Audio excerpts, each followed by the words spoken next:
Le monde sous-marin a longtemps été un royaume de mystères, captivant l'imagination humaine avec ses profondeurs inexplorées et ses habitants énigmatiques.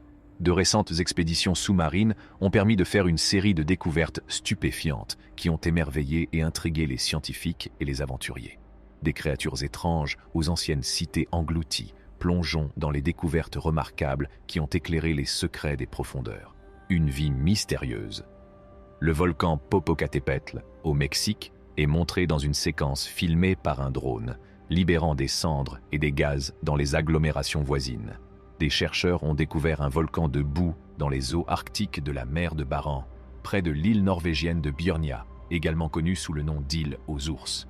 Les chercheurs pensent que cette découverte pourrait révéler des informations sur l'intérieur de la Terre et sur les premiers habitats qui existaient sur la planète.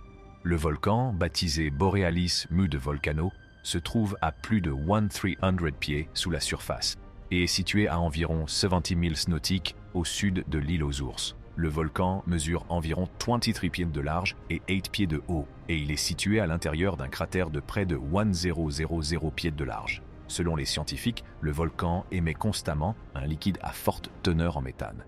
Ils supposent que le volcan a été causé par une rupture naturelle qui a brusquement libéré du méthane il y a 18,000 ans, après la fin de la dernière période glaciaire. Dans toutes les eaux norvégiennes, le volcan de boue Borealis n'est que le deuxième volcan de boue découvert. Le volcan Ashkon Mosby a été le premier à être découvert, et il n'a été détecté qu'en 1995. Les chercheurs ont qualifié les volcans de ce type de unique et de inhabituel en raison de leur rareté. Les volcans de boue, contrairement aux volcans traditionnels, n'entrent généralement pas en éruption avec de la lave, mais plutôt avec de l'eau et des sédiments fins provenant de profondeurs allant de quelques centaines à plusieurs milliers de pieds sous la surface de la mer. Les scientifiques espèrent que la découverte du volcan de boue Borealis, qui produit du méthane, les aidera à mieux comprendre l'influence des émissions sur les écosystèmes. Les chercheurs ont souligné l'importance de cette découverte car l'examen des volcans de boue permet de mieux comprendre les conditions qui régnaient au premier stade de l'histoire de la Terre.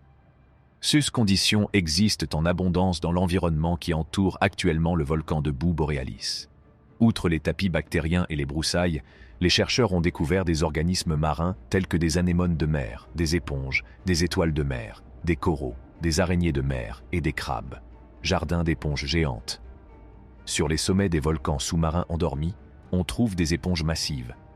L'océan Arctique central, cela leur permet de manger les tubes de verre composés de protéines et de chitine, ainsi que d'autres détritus piégés par les anciens habitants des monts sous-marins. Se contenter des restes. L'une des premières espèces animales découvertes est l'éponge. Malgré cela, elles sont prospères et nombreuses dans tous les océans, des récifs peu profonds des tropiques aux profondeurs de l'Arctique. Dans le cadre d'une relation symbiotique, de nombreuses éponges hébergent une communauté microbienne diversifiée qui contribue à maintenir la santé et la nutrition des éponges, notamment en fabriquant des antibiotiques, en échangeant des nutriments et en éliminant les déchets. Les éponges Geodia, qui étaient l'espèce dominante sur les monts sous-marins de l'Arctique, font partie de cette catégorie. Pour déterminer le régime alimentaire, la taille et l'âge des éponges, Teresa Morganti a collaboré avec Anna de Kluijver, experte de l'Université d'Utrecht, et le laboratoire de Gesine Molnauer, de l'Institut Alfred Wegener. Ils ont découvert qu'il y a des milliers d'années, une écologie diversifiée prospérait grâce aux nutriments s'infiltrant depuis le fond de l'océan. Après leur quasi-disparition, leurs vestiges ont persisté. Ils constituent aujourd'hui la base de cet improbable jardin d'éponges. L'examen des micro-organismes a confirmé l'hypothèse des chercheurs. Les chercheurs du centre Geomar Helmholtz pour la recherche océanique de Kiel ont constaté que les micro-organismes avaient exactement la bonne boîte à outils pour cet habitat, comme l'explique Ute Henschel, chercheur principal. Par exemple, les microbes possèdent les gènes nécessaires pour digérer les particules réfractaires et la matière organique dissoute et les utiliser comme source de carbone et d'azote, et ils disposent d'un certain nombre de sources d'énergie chimique. Les chercheurs ont également démontré que les éponges fonctionnent comme des ingénieurs d'écosystèmes en créant un tapis de spicules sur lequel d'autres éponges peuvent ramper. Cela pourrait aider les particules et la matière biologique à se déposer localement. Les holobiontes des éponges peuvent utiliser ces débris comme appât pour leur propre piège alimentaire. Pour protéger, il faut comprendre. Située non loin du pôle Nord, la crête de Langset est une chaîne de montagnes que l'on ne peut atteindre qu'en plongeant sous la surface toujours gelée de l'océan. Dans cette zone, la biomasse des éponges était similaire à celle que l'on trouve sur des sols moins profonds, qui reçoivent beaucoup plus de nutriments. L'environnement ici est unique en son genre. Il n'y a rien de comparable à ce qui s'est produit dans le centre de l'Arctique. Moins de 1% de la demande en carbone des éponges est satisfaite par la productivité primaire de l'eau sous-jacente dans la zone d'étude. Même si ce jardin d'éponges n'existe que depuis peu de temps, il abrite une grande variété d'organismes, notamment des coraux mous, comme le souligne Antje Boetius.